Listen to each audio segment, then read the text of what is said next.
Hello everyone, SushilaDG চেনেলৰ অন্যতম ভিডিঅ'টোলৈ আপোনালোক সকলোকে স্বাগতম জনালো। আজি মই পাতত দিয়া মাছৰ ৰেচিপি অলপমান শ্বেয়াৰ কৰিবলৈ আহিলো আপোনালোকলৈ। মই আগতে দিছিলো যদিও আজি অলপমান অকল মোৱা মাছৰে পাতত দিয়া কেনেকৈ দিছো কি কৰিছো তাৰে অলপমান ভিডিঅ' আপোনালোকলৈ শ্বেয়াৰ কৰিলো। এখেতে আনিলে মোৱা মাছ অলপমান ধুনীয়াকৈ পেটুবোৰ গুচাই লৈ সফা কৰি থৈ দিলো আৰু লগতে দিবলৈ উলিয়াইছো জলকীয়া, আদা, নহৰু, মণিপুৰী পিয়াজ আৰু মান ধনিয়া। মান ধনিয়াটো দিলে খুবেই টেষ্টি হয় খাবলৈ আৰু ধুনীয়াকৈ এইবাৰ সানি দিলো। সানিতে দিলো হালধি, জিৰা অলপমান, নিমখ ধুনীয়াকৈ সানি ললো এইবিলাক বস্তু দি।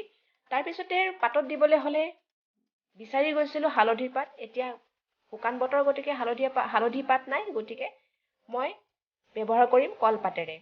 কলপাতেৰেও খুব ধুনীয়া হয়, সুন্দৰ হয় আৰু স্মেলটো বহুত ধুনীয়া আহে মাছৰ স্মেলটো। পাতবোৰো শুকাই গৈছে, ধুনীয়াকৈ ধুই মেলি এয়া কৰি দিলো পেকিং।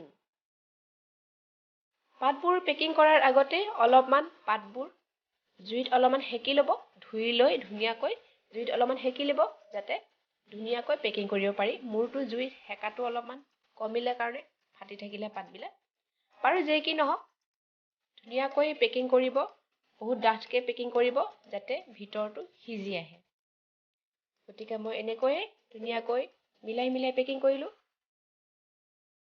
তাৰপিছত এয়া চাওক আমাৰ এখেতে ধৰিলে পিছপিনে জুইবিলাকৰ ভিতৰতে এনেকৈয়ে সুমুৱাই দিলে টোপোলাটো।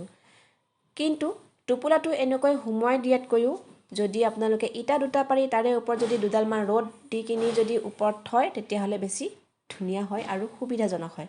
আৰু এয়া হ'ল মোৰ পাতত দিয়াৰ মাছৰ ফাইনেল লুকছ। আৰু লাগিছেনে বাৰু আপোনালোকৰ লুক? তেন্তে পটাপট লাইক কৰি দিয়ক, কমেণ্ট কৰি দিয়ক, শ্বেয়াৰ কৰি দিয়ক আৰু ছাবস্ক্ৰাইব কৰি দিয়ক। Tata bye.